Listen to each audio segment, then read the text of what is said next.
Today's our point is indices and cube root. This is our new lesson. Look, you know the rules of indices. Look, first rule, a raised to m into a raised to n equal to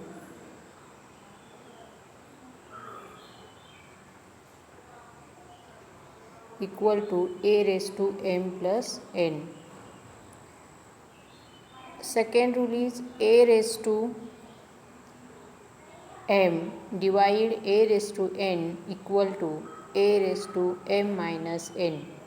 पहा इथे काय केलेलं आहे, a raised to m divide a raised to n equal to a raised to m minus n. इंडायसेसची काय केले, subtraction केलेले आहे. In multiplication indices are add with each other. म्हणजे मल्टिप्लिकेशनमध्ये इंडायसेसची ॲडिशन करायची आहे आणि डिव्हिजनमध्ये इंडायसेसची सबट्रॅक्शन करायची आहे. Then next one rule, look, a into b bracket raised to m. Here we separate the index to both numbers in the bracket. Bracket मधल्या नंबरला काय करायचं आहे, इंडेक्स तो द्यायचा आहे. ओके.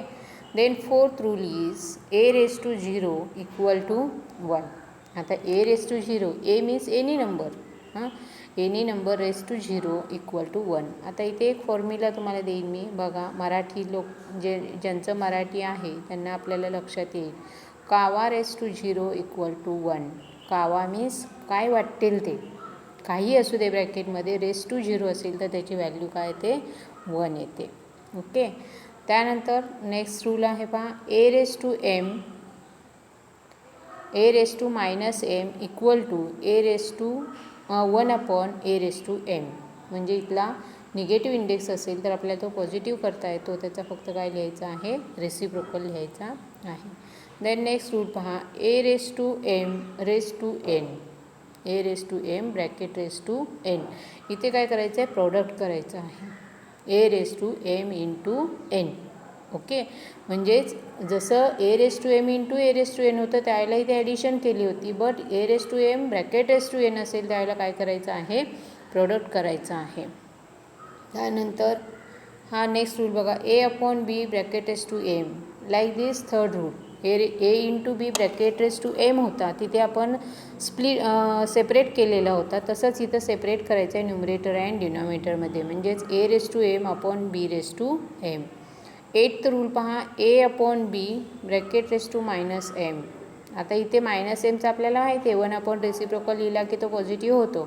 आता but here A upon B is fractional number, therefore we write A minus M to M and write in bracket reciprocal of fractional. फ्रॅक्शनलचा जो फ्रॅक्शनल नंबर आहे त्याचा रेसिप्रोकल लिहायचा आहे. म्हणजेच A upon B equal to B upon A bracket raise to M. येते का लक्षात? बघा इथे फक्त आपण जसं A raise to minus M equal to 1 upon A raise to M लिहित होतो की नाही, म्हणजे मायनस एमचा प्लस केला आपण पण रेसिप्रोकल लिहिला. म्हणजेच इथे तोच लिहायचा आहे, A raise to B upon ए करायचं, म्हणजे ब्रॅकेटचा फक्त रेसिप्रोकल आणि मायनसचा प्लस करायचा आहे. Okay. These are the 8 rules of indices. आता इथे बघा 8 रूल वापरलेले आहेत. फर्स्ट एक्झाम्पलमध्ये 3 raise to 5 into 3 raise to 2. आता इथे काय केलेलं आहे, इंटू आहे, म्हणजे फर्स्ट रूल आपल्याला वापरायला लागेल. म्हणजे इथे ब्रॅकेटमध्ये 5 प्लस 2 म्हणजेच किती आन्सर येईल, 7 येईल. इथे आन्सर काय येईल, 7 येईल. आलं लक्षात?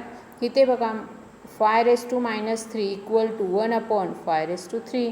एमचा फॉर्म्युला बघितला की नाही आपण, मायनसचं प्लस करायला. इथे सांगा काय करायचं आहे, 5 into 7 bracket raise to 2. Into असेल तर काय करायचं आहे, ब्रॅकेटमधल्या नंबरला तो इंडेक्स द्यायचा आहे. ओके. त्यानंतर हे 3 एक्झाम्पल पाहूया. 3 raise to 7 divide 3 raise to 9. आता इथे काय करायचं आहे, इंडेक्सची सबट्रॅक्शन करायची आहे. म्हणजेच काय करायचं आहे, 7 मायनस 9. 7 मायनस 9 किती येतो रे, 7 मायनस 9. मायनस 9 करायचं असेल तर बिगर नंबरमधून स्मॉलर नंबर मायनस करायचा असतो. ते आन्सर लिहिल्यानंतर बिगर नंबरचा साईन लिहायचा असतो. ओके. 5 raise to 0. आता मी तुम्हाला एक फॉर्म्युला दिला होता, काय वाटतील ते रेस टू 0 इक्वल टू 1. म्हणजे 5 असू दे आणखी काय असू दे येईल. आता इथे काय दिलं आहे बघा, इथे 5/7 ब्रॅकेट रेस टू 3. इथे काय करायचं आहे, इथे फक्त सेपरेट करायचं आहे. सेपरेट करून दिलेलं आहे तुम्हाला, इथे फक्त नंबर लिहायचा आहे. ओके. आता पुढचं काय, 3/4 ब्रॅकेट रेस टू 5. काय फॉर्म्युला होता, 3/m bracket raise to n करायचं असेल तर mn, म्हणजे इथे प्रॉडक्ट घ्यायचं आहे. 4 × 5 किती आले, 20. 5/1 5 येणार आहे, कारण 1 केलं की 5 काहीच नाही, एकच टाईम आहे, त्याच्यामुळे तसंच ठेवायचं आहे. आता इथे 5/7 म्हणजे लास्ट रूल पहा, 5/7 ब्रॅकेट रेस टू 3. इथे 3 केलेलं आहे, म्हणजे याचा रेसिप्रोकल आपल्याला लिहायचं, याचा रेसिप्रोकल 7/5. ओके, समजलं. ठीक आहे, पुढे आता बघू आपण meaning of numbers with rational indices. Rational indices, इथे आपण काय बघितलं रे, ओनली इंटिजर्स होते पहा. आता इंटिजर्स म्हणजे होल नंबर्स, 5, 1, 2, 0 असे होते. इथे रॅशनल नंबर म्हणजेच 1/2, 1/3, 1/5, 1/n लाईक दिस असं असेल तर कसं लिहायचं आहे बघा. इथे काय दिलेलं आहे, square root of 25 is written as. Square root of 25 कसं लिहितात हे पहा. स्क्वेअर रूट ऑफ 20 एक साईनमध्ये लिहितात आणि 25/1/2 म्हणजेच square root 25 in sign or square 25/1/2 म्हणजेच काय त्याचं लिहितात आपण स्क्वेअर रूट. लिहिताना बघा square root of A, square root of A किंवा a⁻1/3 1/2 जे काय असेल ते. हे बघा इथे दिलेलं आहे स्क्वेअर रूट ए और a⁻1/2. Cube of a is return as. Cube आपण कसं लिहितो रे आपण, a⁻3. मग क्यूब रूट कसं लिहायचं ते बघा. Cube root of a is return as. Cube root पहा कसं लिहिलेलं आहे, म्हणजे स्क्वेअर रूटचं साईन द्यायचं आहे, त्याच्या या साईनमध्ये 3 लिहायचं आहे आणि जो नंबर आहे तो आत लिहायचा आहे, किंवा a⁻1/3. क्यूब रूट म्हणजेच काय लिहायचं आहे, a⁻1/3. आलं लक्षात. आता तुम्हाला इथे लिहायचं आहे बघा. फॉर एक्झाम्पल 4/3 म्हणजे काय रे, 4 × 4 × 4. फाइंड व्हॅल्यू काढायची असेल तर आपल्याला त्याचा इंटू करून काढता येईल. Cube root of 64 is return in the form. Cube root कसं लिहिणार आहे, cube root of 64. Cube root of 64 that is and value of 64. Cube root of 64 is 4. Cube root of 64 is 4. Like this, another example, 5th root of 243. 5th root of 243. बघा 5th root of 243. 5th root means 1/2. आता पहा 5th root of 243 or 5th root of म्हणजे या प्रकारे लिहितात. इथे पहा काय केलेलं आहे, 5th रूट म्हणजेच काय 243 ब्रॅकेट रेस टू 1/5 और स्क्वेअर रूट साईन त्याच्या या साईनमध्ये 5 लिहिलेला आहे आणि 243 लिहिलेला आहे. ओके. आता एक्झाम्पल पहा, nth root. In general form काय लिहायचं आहे, nth root of a. nth म्हणजे एनी नंबर, एचं कितवंही रूट. आता तुम्ही 1/n. 1/n म्हणजे एनच्या ठिकाणी 5 लिहिलात, 7 लिहिलात, 4 लिहिलात, किती पण लिहा. 100th रूट असेल a⁻1/100.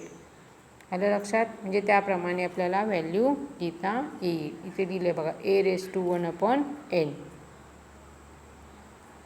त्यानंतर पहा एक्झाम्पल्स 128/7. लिहायचं आहे कसं पहा, 7th route of 128. 7th route of 128. 1/7 आहे म्हणजे 1/7th रूट म्हणायचं नाही तर 7th रूट म्हणायचं आहे. जो डिनॉमिनेटरचा नंबर आहे तेवढं रूट असेल. बघा इथे 900/1/12 म्हणजेच काय 12th रूट ऑफ 900. आता हे रीड कसं करायचं सांगते बघा. 900 रेज टू, हे रीड कसं करायचं आहे, वाचायचं आहे कसं आहे, raised RAISED raised to 1/12. Read कसं करायचं आहे 900 रेज्ड टू 1/12 और 12th रूट ऑफ 900 असंही रीड करा किंवा असंही रीड करा. आलं लक्षात. आता पहा इथे प्रॅक्टिस सेटमध्ये 5th रूट ऑफ 13 काय लिहायचं आहे इंडेक्स फॉर्ममध्ये लिहायचं आहे 5th रूट ऑफ 13 म्हणजेच काय आलं 15 raised to 1/5 cube root of 17 raised to 3. आलं लक्षात. या प्रकारे तुम्हाला इकडचे पण 8th रूट ऑफ 100 बघायचं 100 लिहायचं आहे आणि 8th रूट म्हणजेच 1/8 7th रूट असं तुम्हाला लिहिता येईल. आता हे क्वेश्चन नंबर 2 काय आहे right in the form of nth root of nth root of म्हणजे वरच्या क्वेश्चनसारखं तुम्हाला लिहायचं आहे. म्हणजे आता इथं फर्स्टचं बघा 4th रूट कितवा आहे 4th रूट ऑफ कशाचं 81 4th रूट ऑफ 81 लाईक दिस. हा क्वेश्चन नंबर 2 लिहायचा आहे. Meaning of numbers having index in rational form m/n.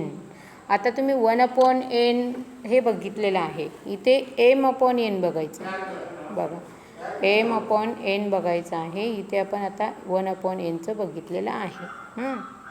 आता इथे पहा 64 raised to 1/3 64 raised to 1/3 इथे आपण काय केलं रे इथे 64 raised to 1/3 मध्ये काय केलं 64 raised to 1/3 64 raised to 1/3 64च्या ऐवजी 8 raised to 1/3 लिहिलं की नाही लिहू शकतो आपण.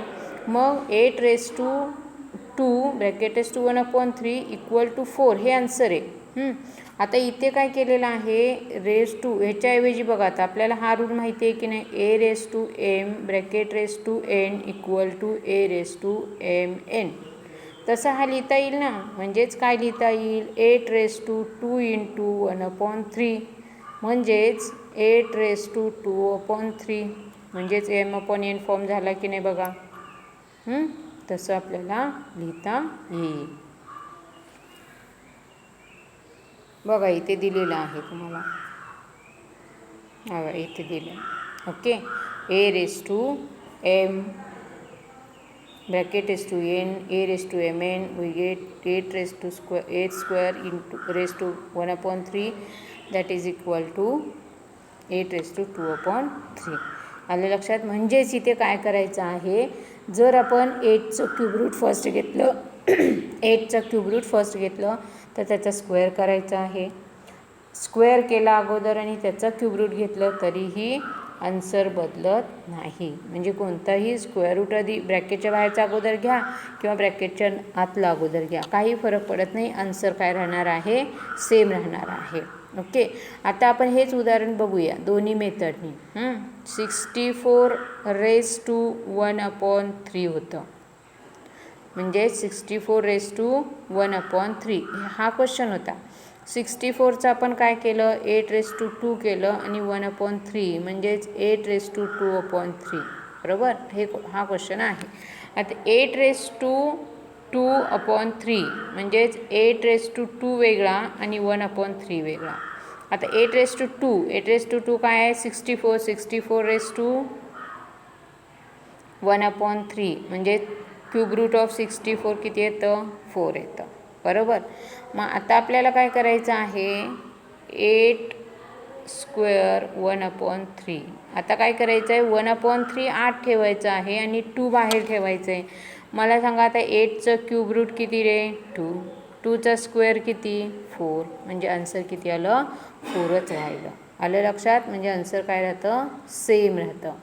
अशा प्रकारे तुम्हाला सोडवता येतील की नाही ही एक्झाम्पल्स. इथे फक्त लिहायचं आहे पहा काय लिहायचं आहे n पॉवर इथे दिलं आहे बघा. इथे फॉर्मॅट दिलेला आहे m/n इक्वल टू m/n बघा इथे काय म्हटलेलं आहे a raised to m bracket raised to 1/n आणि इथे काय दिलेलं आहे a raised to 1/n bracket raised to m म्हणजे इथे nth रूट आहे इथे mth रूट आहे.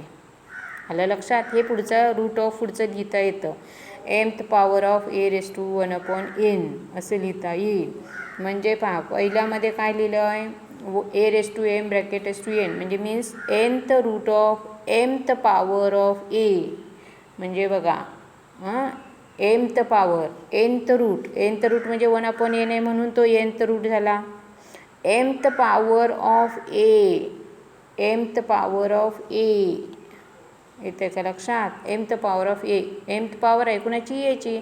आता इथे सांगा इथे काय येईल mth पॉवर ऑफ इथे पॉवर आहे रूट नाही येते mth पॉवर ऑफ कुणाची nth रूट ऑफ a ब्रॅकेटमधलं पण रीड करायचं आहे ना nth रूट ऑफ a म्हणजे 1/n असेल तर रूट म्हणायचं आणि फक्त नंबर असेल तर त्याला पॉवर म्हणायचं. म्हणजेच आता इथलं एक्झाम्पल आपल्याला सोडवता येईल की नाही बघा.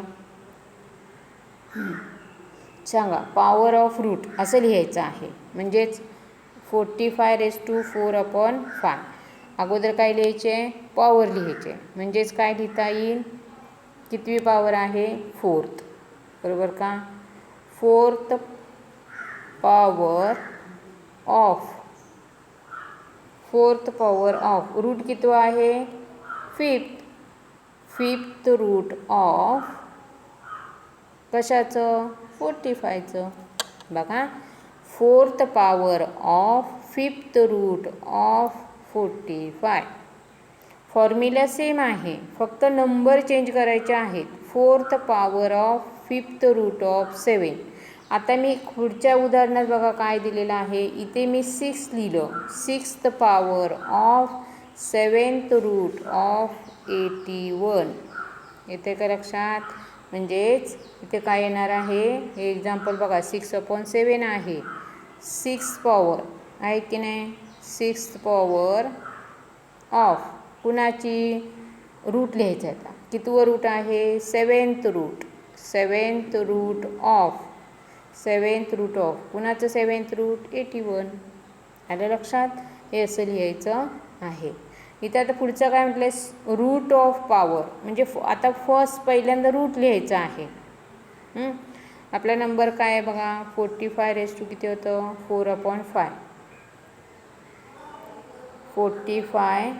45 बरोबर ना. आता इथे रूट अगोदर लिहायचं आहे. रूट ऑफ पॉवर कितवं रूट आहे 5th पहिलं रूट लिहायचं 5th रूट ऑफ कुणाचं 5th रूट ऑफ पॉवर किती आहे. म्हणजेच आता इथे आपण सेपरेट करू शकतो की नाही 45⁻1/5 म्हणजे पॉवर ही आहे. आणि आता आपल्याला रूट अगोदर वाचायचं आहे मग ह्याच्या उलटं म्हणजेच काय येणार आहे 45⁴ म्हणजेच 5th रूट आधी वाचणार आहे पण 5th रूट ऑफ कुणाचं 4th पॉवर ऑफ 45 म्हणजे आता मगाशी लिहिलं आधी इथे पॉवर लिहिलं होतं इथे रूट लिहिलं होतं. आता उलटं इथे अगोदर रूट लिहायचं इथे पॉवर लिहायचं म्हणजे 5th root of 4th power of 45 येईल का लक्षात येईल की नाही पहा. आता हे एक्झाम्पल 100⁴10 आता पहिल्यामध्ये काय येईल सांगा पॉवर लिहायची आधी. कितवी पॉवर आहे वरचा नंबर न्यूमरेटरचा नंबर काय असतो पॉवर असतो. 4th पॉवर ऑफ कितवं रूट आहे आता रूट कितवं आहे ते लिहायचं आहे 10th रूट ऑफ कोणता नंबर आहे तो लिहायचा. आलं लक्षात बघा वरचा नंबर अगोदरचा लिहायचा आहे आणि खाली रूटसाठी लिहायचा आहे. म्हणजे न्यूमरेटरचा नंबर पॉवरसाठी लिहायचा आहे डिनॉमिनेटरचा नंबर रूटसाठी लिहायचा आहे. ओके. आता क्वेश्चन नंबर 2 पहा त्याच्या अपोजिट आहे. म्हणजेच रिटर्नमध्ये दिलेलं आहे आपल्याला असं लिहायचं आहे. फर्स्ट काय बघा square root of 5th power of 121 square root of कुणाचं ब्रॅकेट उलटं येऊया square root of 5th power of किती आहे 121 स्क्वेअर रूट म्हणजे 1/2 फिफ्थ पॉवर कुणाची 121. ते काय लक्षात स्क्वेअर रूट ऑफ कारण वरून आपण वाचत असतो बाहेरचा नंबर अगोदर वाचायचा असतो square root of fifth power of 121 हे लक्षात ठेवा. वरच्या साईडने वाचायचं इथे पण तसंच ठेवायचं आहे वरच्या साईडने वाचत यायचं. आता सांगा fifth root of square root of 264 fifth root म्हटलं म्हणजे 1/5 fifth root of square of 264 fifth root of square of 264. Okay अशा प्रकारे प्रॅक्टिस सेट 3.2 पण सॉल्व करायचा आहे. उरलेले एक्झाम्पल सॉल्व करा. मी काही एक्झाम्पल सॉल्व करून दिलेले आहे. ओके.